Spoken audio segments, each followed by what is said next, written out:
Hello students, welcome to the program. The topic selected for the program is Components of Education and their Mutual Relationship, Pupils, Teacher, Curriculum and Educational Institution. The objectives set for the lecture are to understand the process of education briefly, to understand pupil, teacher, curriculum and educational institution as the integral parts of the educational process, and lastly, to know about the relationship existing between these four components of educational process. Dear students, let's understand education as a process first. Education is a systematic process through which a child or an adult acquires knowledge, experience, skills, and sound attitude. It makes an individual civilized, refined, cultured, and educated. For a civilized and socialized society, education is the only means. Back in the 1500s, the word education meant the raising of children, but it also meant the training of animals. While there are probably a few teachers who feel like animal trainers, but education these days has come to mean either teaching or the process of acquiring knowledge. Education in the broadest sense of the term is meant to aid the human being in his or her pursuit of wholeness. Wholeness implies the harmonious development of all the potentialities God has given to a human being. Is the key to solve the various problems of life. Education is the process of facilitating learning or the acquisition of knowledge, skills, values, beliefs and habits. John Dewey holds, education is a tripolar process and not a bipolar one. The educational process not only has a psychological side involving the educator and the educand, it has the sociological aspect too. The educand has to live in and for the society he belongs to. True education comes through the stimulation of educand's endowment by the demands of the social situation in which he or she finds them. The educator requires stimulating the educand's power in the total social setting. Thus, the social aspect of educational process becomes more important than the psychological aspect. Hence, educational process is tripolar in nature, as it involves the interaction between the two of the three, namely the social factors, the educator and the educand. The function of the educator becomes then the modification of the personality of the educand in the light of the needs of the society. This modification of personality does not happen on its own. Educator has some aims as per social demands in his mind, which the educand has to realize through various activities in a particular setting set by the educator. These activities carried out by the educator in order to modify the educand's personality are collectively termed as curriculum. And the setting where this curriculum is worked out is termed as educational institution or school. Thus, in the process of education, the most important components apart from society include educator or teacher, educand or pupil, curriculum and educational institution. Dear students, let's try to understand these one by one and their relation with each other. First, the teacher. The teacher is the yardstick that measures the achievements and aspirations of the nation. The worth and potentialities of a country get evaluated in and through the work of the teacher. A teacher not only has a thorough knowledge of his subject, but also he must know man, the society at large. He must have a clear vision about everything he comes into contact. A teacher must have a definite outlook on life, optimistic or pessimistic, positive or negative, materialistic or idealistic.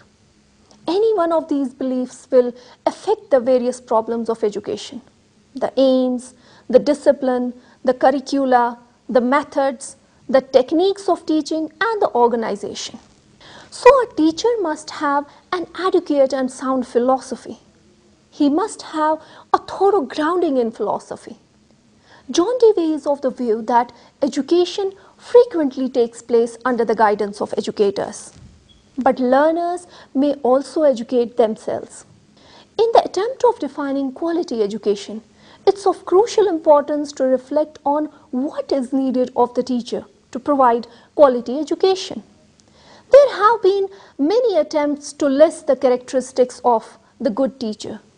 Sometimes such lists tend to give a picture of a kind of superman, superwoman, and may be more discouraging for teachers than helpful. In spite of that risk, it may be of interest to look at some of the more enlightened attempts to describe the good teacher. The Organization for Economic Cooperation and Development, OECD, report Quality in Teaching 1994 defines teacher quality in 5 dimensions. First, knowledge of substantive areas and content.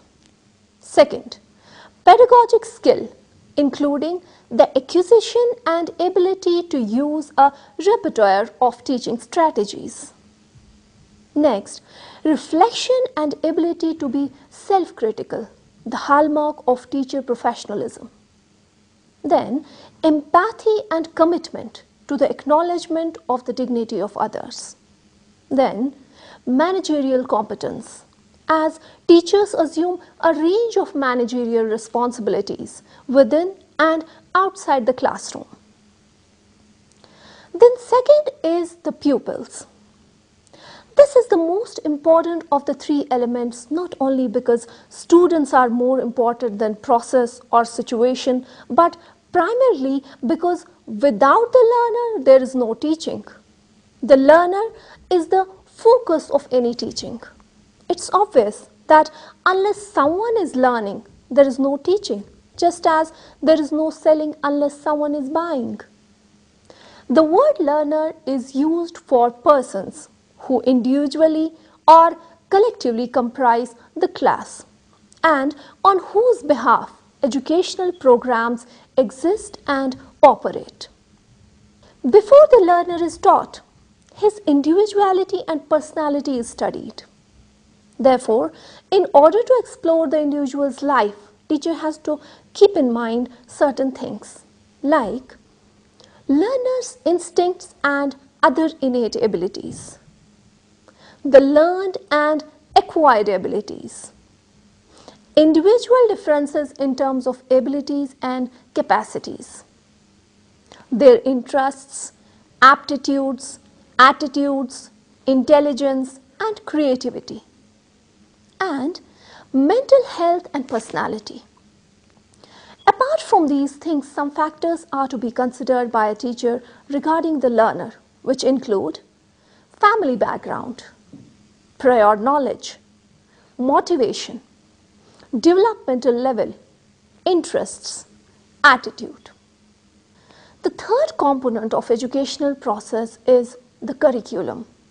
In formal education, a curriculum is the set of courses and their content offered at a school or a university. A curriculum is prescriptive and is based on a more general syllabus which merely specifies what topics must be understood and to what level to achieve a particular grade or standard. The word curriculum begins as a Latin word which means a race or the course of a race, referring to the course of deeds and experiences through which children grow to become mature adults. There is no generally agreed upon definition of curriculum. The term curriculum refers to the lessons and academic content taught in a school or in a specific course or program. In dictionaries, curriculum is often defined as the courses offered by a school, but it is rarely used in such a general sense in schools. Depending on how broadly educators define or employ the term, curriculum typically refers to the knowledge and skills students are expected to learn, which includes the learning standards or learning objectives they are expected to meet, the units and lessons that teachers teach, the assignments and projects given to the students, the books, materials, videos, presentations, and reading used in a course, and the tests, assessments, and other methods used to evaluate students' learning.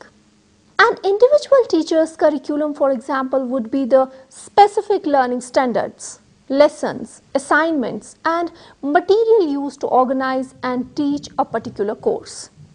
Then the fourth component of educational process, that is the educational institution. The society establishes educational institutions or schools to provide education to its members. School acts as a social agency and an agency of social control. School is an institution that fulfills the needs of the society. School transmits the cultural heritage to the younger generations. It's the educational institution wherein curriculum is worked out in order to mold the innate capacities of child so as to fit in the society. It makes the individual a social being.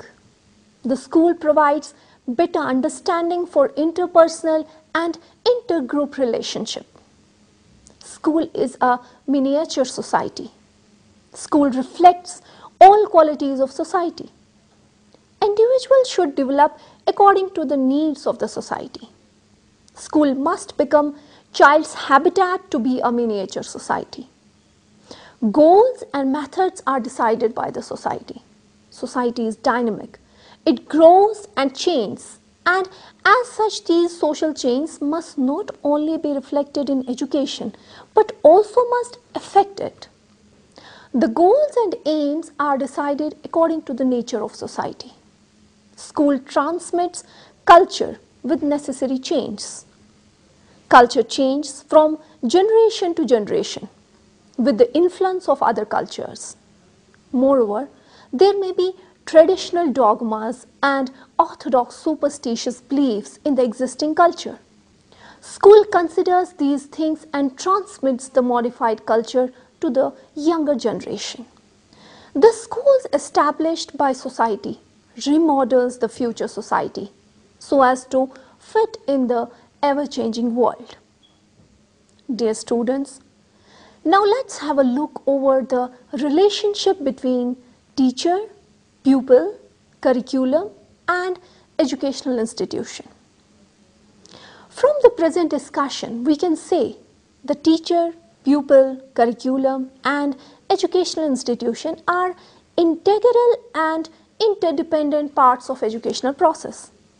Here are some points which will make us understand how these components are related to each other. First, Plato has defined philosopher as, quote, one who has a taste for every sort of knowledge, one who is curious to learn and is never satisfied, unquote. A teacher needs to study philosophy as a person and as a teacher. It helps him to keep manifold relations with his pupil. Number second, the course of study of a particular degree or diploma is prepared by teachers. Knowledge of psychology is helpful in developing curricula of different levels of students in different subjects. The developmental characteristics and needs of the students are also taken into account by teachers while formulating of curriculum. Number third, the teacher is a dynamic force of any educational institution. A school without teacher is just like a body without soul, a skeleton without flesh and blood, a shadow without substance. There is no greater need in educational institutions for the cause of education today than the need for strong, manly men and motherly women as teachers for the young. As social engineers, the teachers can socialize and humanize the young by their man-like qualities. Number 4. We speak of education as a lamp lighting another lamp, one life making another life, and a spirit speaking to another spirit. This objective can be achieved if the teachers have good mental health. It has been observed that students develop interest in those substances which are taught by pleasing and genial teachers. It is teacher who can make a congenial atmosphere in educational institutions or classrooms. A good teacher can create love, interest, and enthusiasm for learning and a taste in the subject he teaches. Number 5. Education is to have all-round development of the child.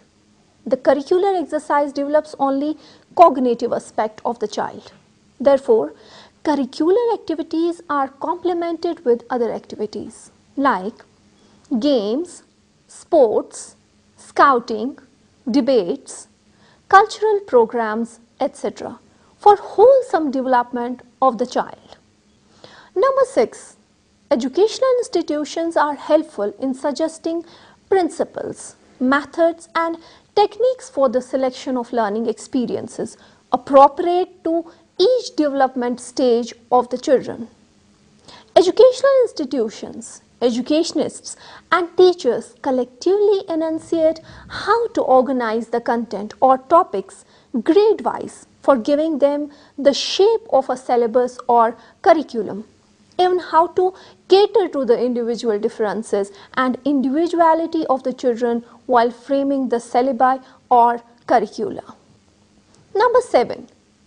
Learning experiences are planned, selected and arranged as per the age, grade and specific individual potentialities of children. For this, teachers are equipped with essential knowledge and skills also. Number 8. As pointed out in Secondary Education Commission, quote, every teacher and educationist of experience knows that even the best curriculum and the most perfect syllabus remains dead unless quickened into life by the right method of teaching and the right kind of teachers, unquote. Number 9. Educational institutions provide a platform for the successful completion of curricular and extracurricular activities. They provide students with strong components of culture, help in inculcation of values, awareness of environment, adventure activities and physical education. Number 10. One of the objectives of education is to equip students with knowledge and skills which are needed to participate effectively as members of society and contribute towards the development of shared values and common identity. As such, while formulating the curriculum, such content and activities are to be included which help in realizing this objective. Number 11. Education has a vital role to play in assisting students to understand their cultural identity. Education acts as the distribution mechanism of the cultural values, such as it more layer the society and participate in society that carries the culture. Various co-curricular activities organized by the educational institution cater this need of society. Number 12. Education mainly begins at home. One does not acquire knowledge from a teacher. One can learn and get knowledge from parents, family members, or the elders of the society. But almost in all societies, receiving education and attending school is very necessary if one wants to achieve success. Education is the key to move in the world, seek better jobs and ultimately succeed in life. Schools play a vital role in preparing our children and young people for effective participation and responsible citizenship in society. The development of curriculum and educational opportunities is built on creativity tempered by knowledge and wisdom gained through the experience of learning. Number 13. Interpersonal relationship among the teachers and administrators also determine how successfully a teacher will be in a position to serve the educational institution and how far the objectives of education are realized. Number 14. One of the aims of education is to explore the innate capacities of an individual. The educational institution provides impartial and democratic atmosphere to the students. It provides freedom of expression to the students to explore their innate power. The students' problems are solved sympathetically through mutual discussion and understanding. Number 15. The selection of desirable learning resources for the learner is essential. Selection of resources is done by the teacher as per the prescribed curriculum.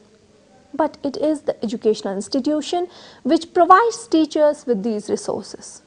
Some of the learning resources include print media, books, newspapers, magazines, audiovisuals, television, films, multimedia, computers, online or offline, museum visits, exhibitions, etc.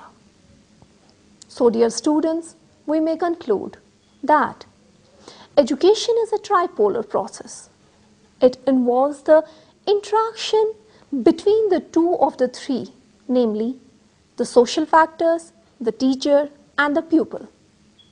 The job of the teacher is the modification of the personality of the pupil in the light of the needs of the society.